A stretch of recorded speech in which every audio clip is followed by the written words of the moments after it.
Here it is. Actually, the sun's beating down on it. Can't really see everything, but it is pretty messed up. It's got problems on the bottom, and it's actually a good shape. It's a swallow. It's actually a wing swallow. Here are the wings, and then the swallow tail. It's got a fin box in it. I don't know if I'm going to put a fixed fin on it or just put the fin in the box. But actually, I made the board. Bill Stonebraker surfboards. I've been doing it. Used to work for Greg Knoll surfboards, and then came to Hawaii, started making surfboards for Lightning Bolt myself. But look at the dings in this thing. So how do you restore it back? Well, a big lump right there, and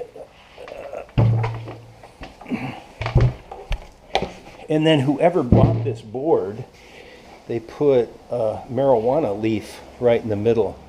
They actually tried to do a pin line around here. It's a real thick pin line, and then they taped it off and put a gloss coat over and put the marijuana leaf under there. Of course, as you see on this side, you see my name, and then you see a dove. A dove is a symbol of the Holy Spirit. So what's the Holy Spirit doing with marijuana leaf on the board? But anyway, I'm gonna take that off. So that's going to be the project. Okay, back again.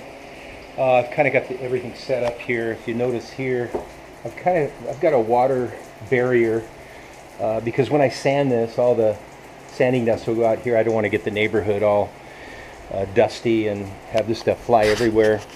And these aren't really good fans, but I couldn't. Home Depot's not carrying anything now except for summer. So these are little fans that I have, and it'll blow the sanding dust that way, and it'll be caught there. It's nice when you have the nice breeze coming through, but I'm going to have to go with what I've got. But if you notice this board, it is just really messed up. As I mentioned before, it's got the marijuana leaves right in the center here. I want to take those off. Still got wax on the deck, so let me show you what I do to get the wax off. You can't sand wax. It'll clog up the paper, gum it up, so you can't do that. So what I'm going to do is take this top coat off the deck, and then I'm going to turn it over. I'm going to sand the bottom. If you notice, it's pretty messed up here. I've got to grind down and patch a lot of this stuff, and pretty ugly now. And as I mentioned, it's pretty much a dead board. It's got a good shape on it, but it's just really beat up, dinged up. The sun has discolored it, and so you're going to see a real transformation when I get done. And as I mentioned, I call it Lazarus. Just as he came back from the dead, I'm going to bring this back from the dead. Jesus brought him after 3 days dead, brought him to life again. So we'll see what we can do with this surfboard. This is solvent to try to get the wax off and stuff, but to me that's kind of messy and smelly. I will actually use foam dust. I've got some left over from the old days, but you go to any surfboard shop and you can get that. So that's actually what I'll be using on this foam dust to get the wax off.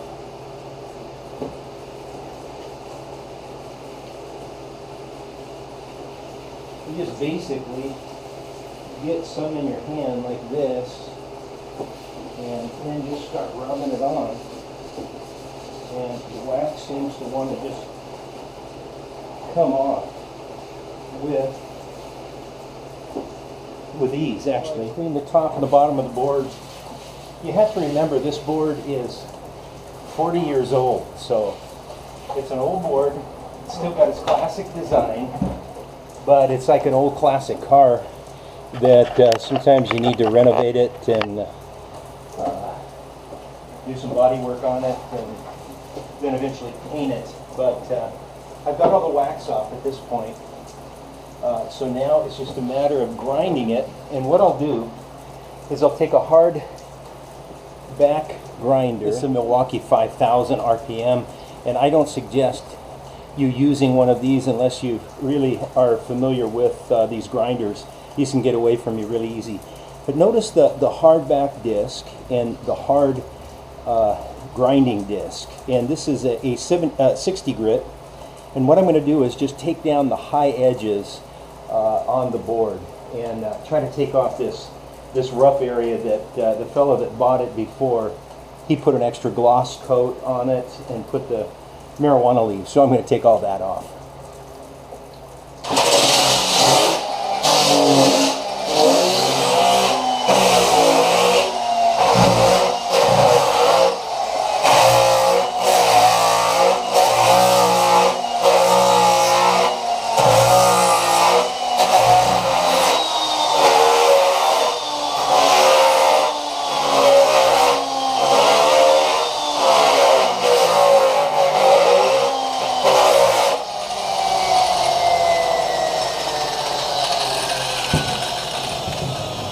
Well, I ground the leaf off.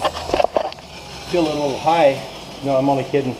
But notice the foam underneath that, how it didn't, the sun didn't discolor it, how white it is under there. That's the original color of the foam. So I'll do a little more grinding on this and be back with you. Down all the way through this area, this pin line, right down to the fiberglass. And I'm not sure if the fella fiberglassed over it or just resined it, but that's what I'm doing now. Doing a lot of grinding. I've got this side of the pin line off. Horrible pin line anyway. It was just very uneven. Decided to change pads on this. This is a brand new 600 grit, or I'm sorry, it's 50 grit. Yeah, 50 grit, and this is the older same 50 grit, I think. Usually has it right on the back here. Yeah, 50 grit, but it gets worn down, so this board's pretty rough, so I'm using a brand new disc, and you attach it to the grinder pretty simply.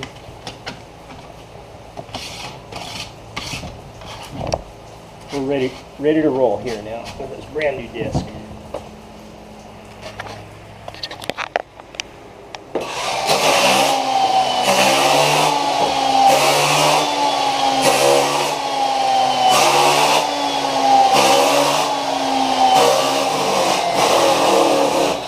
Thing is, when you do this, it can grind right into the foam, so you got to be really careful. I've been doing it for so long, I kind of know the feel and the touch. So if you do it, you got to be real careful. Sometimes it's better to do it by hand.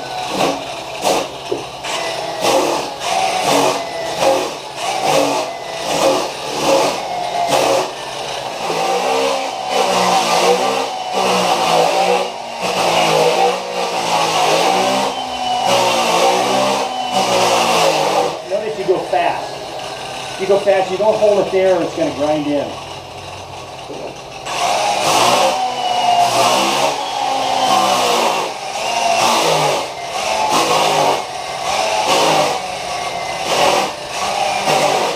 Some of these patches you patch, but they're now bulging out of the rail. I'll have to patch them over again. What I'm doing, trying to get all the excess resin off, because the board's kind of heavy, because I'm going to have to re-resin it again. So he put quite a bit on, so I'm trying to take a lot off. Plus, all the dents and dings, pressure dings, I'm trying to go down so it looks really flat, so when I finish it'll look like a brand new board. That's pretty good. Notice, I actually ground through a little bit here, so I'm going to have to patch it. I'll put 4-ounce cloth on this. Then sand it down. It looks like he put that marijuana leaf right next to the cloth. And so you look at this, look at how bad the bottom is. And really going to have to work on this thing to, you know, and the nose, the nose is all kind of off. And when they patched it, they put a big lump here, but it looks pretty bad. But, you know, we'll bring it back. When you patch your board, you got to make sure that you sand it really good, because once you put the fiberglass and resin over it, it's got to stick. if you leave it nice and shiny, the stuff will peel right off. You know, like when I'm sanding, some of this is peeling right off. I mean, it won't peel off right away, but eventually it'll separate.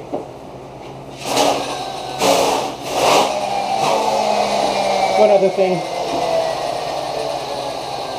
on your racks, when you put your smooth side down to sand your top, sometimes it's good to put sandpaper there so it holds it. Because the wheel will turn one way and it'll throw the board off. Now when it's sanded, the sanding side always will grip to the rack, so you don't have to worry then. It's pretty firm, but it's a soft pad to go around the rails and stuff, and it'll get it nice and smooth. And I'm using 60 grit here. So what I do is put some of the adhesive here. Actually, you could probably get this in any hardware store. I got this from the surf shop, well, that sells all the surf supplies. And then you kind of rub it on like this, and do this.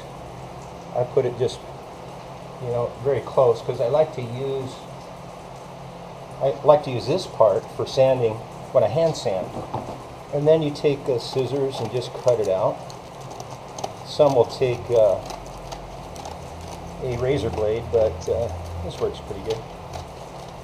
Just cut it out, and after that you're good to go. If you put too much glue on it, then the sandpaper will slide off once you're sanding it, so don't put too much on.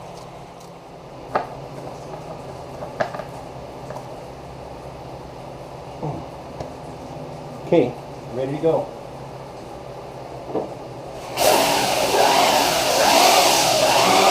Keep it as flat as you can.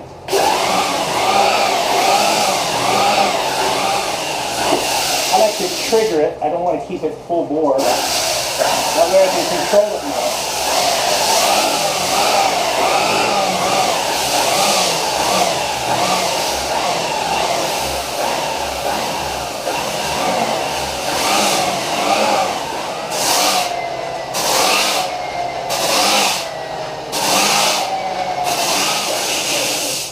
Trying to get all the deep sanding marks that I did with that hardback grinder.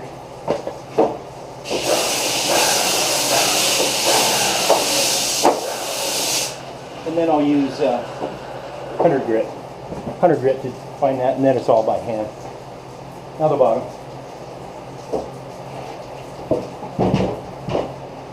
It's already lighter, probably a pound or two.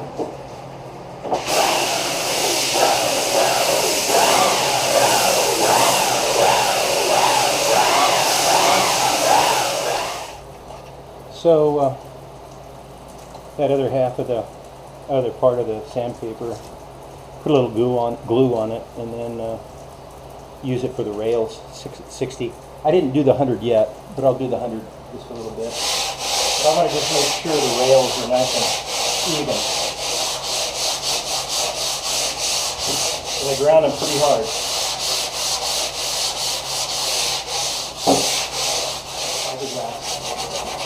Because there's been a lot of patchwork, and I think he's put a lot of resin. The guy that had it before put a lot of resin on it in different places, so I got to get it to where it just really looks nice.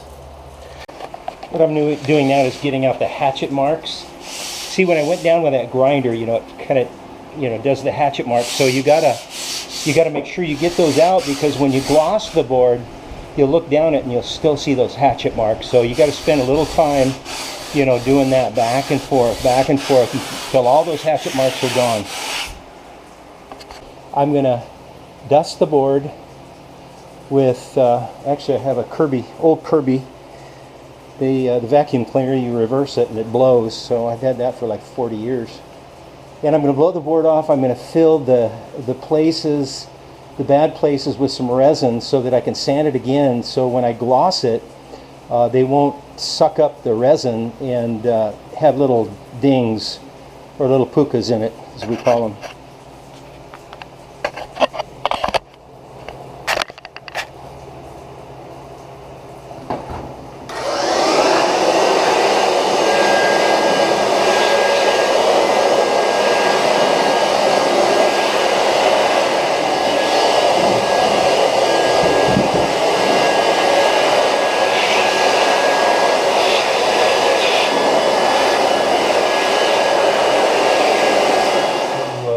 fiberglass cloth on some of these repairs.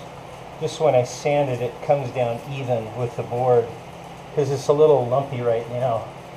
And it doesn't have to be a perfect patch because I'm basically going to sand it all off anyway, or most of it. I just have to bring it even so that the rails are even. So it's like if you look at a car, sometimes if they do a bad body work, you can look down and it's wavery. The same thing with a surfboard. If you don't patch it well, it'll have a lump and then it'll have an indentation. So that's what I'm doing right now. I've got some finish resin. I put styrene in it, which thins it out just to get in. Some of these cracks are real thin, so the thinner resin will get in the cracks. Here I'm putting on some of the patches. This doesn't have to be perfect because, like I say, I'm going to go over it with a grinder again and blend it in. That's the idea. You want to blend it in so there's no bulge and there's no dips in it. And now I'm going around finding all the cracks and the holes. Another bad spot here.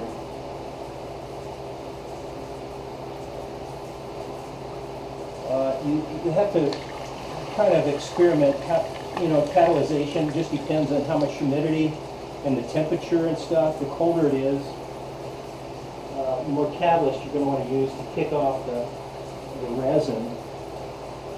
But you want to make sure that you don't do it too fast, because once it kicks off, You don't have any time to work with it after that.